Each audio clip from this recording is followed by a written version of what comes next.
Hello everybody and welcome back to some more Dominions 5. We are in turn 3 and the early summer year 0, the Ascension Wars, and nothing much is going on.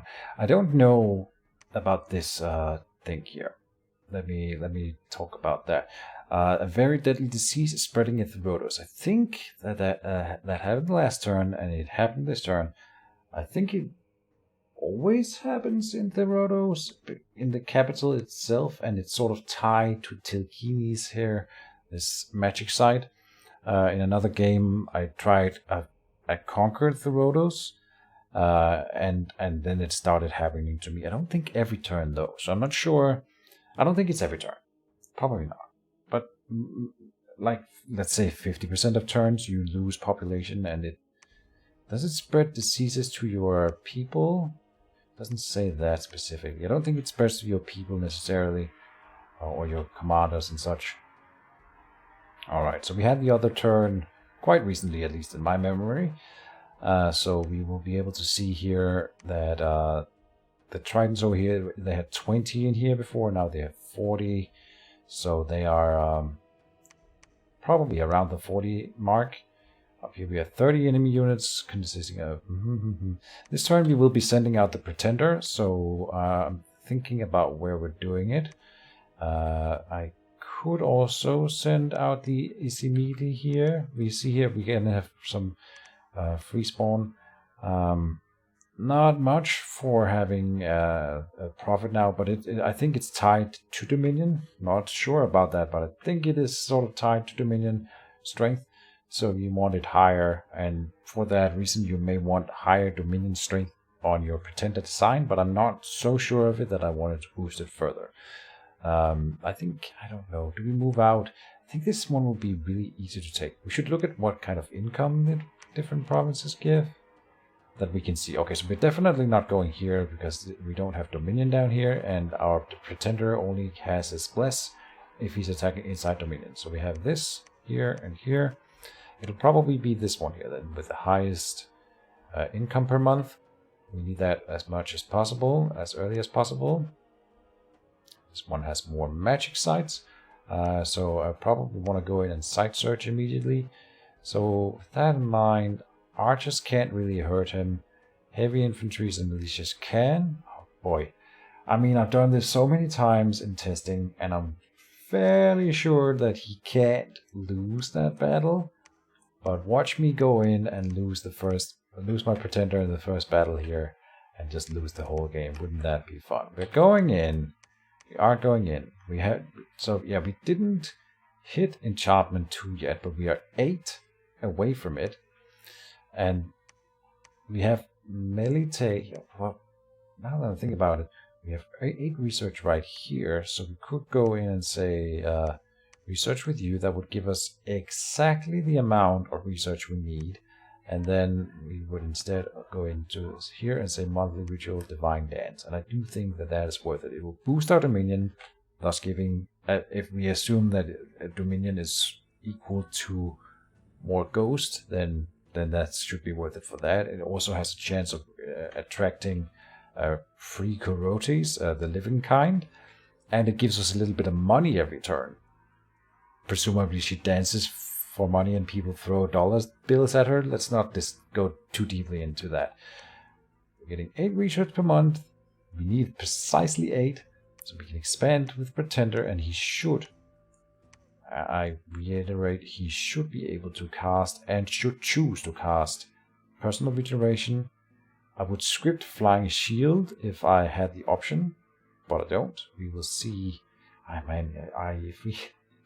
Oh, please tell me that he will cast it, right? He's gonna go in here in about 90 units. That doesn't matter at all. If he casts the Personal Regeneration, he has 2 forms. He has 21 protection as is, and you gotta remember that he doesn't have an attack really. He has fists, and you're saying, well, he's not gonna be able to kill them. It doesn't matter because he comes in, starts the fight, turns on foul vapors, and everything in the entire battlefield will start to die from the moment he enters the battlefield. So he doesn't need to actively kill anybody, he just needs to not die before the enemy routes, because they will HP route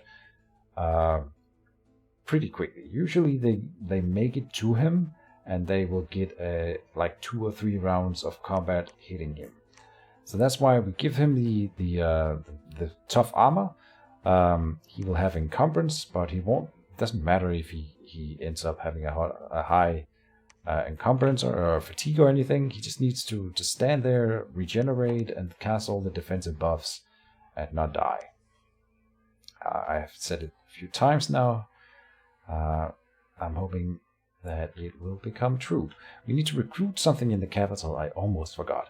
I would like a dactyl, but I will also want Emilia to start expanding with. So that's all of our commanders set up to do something.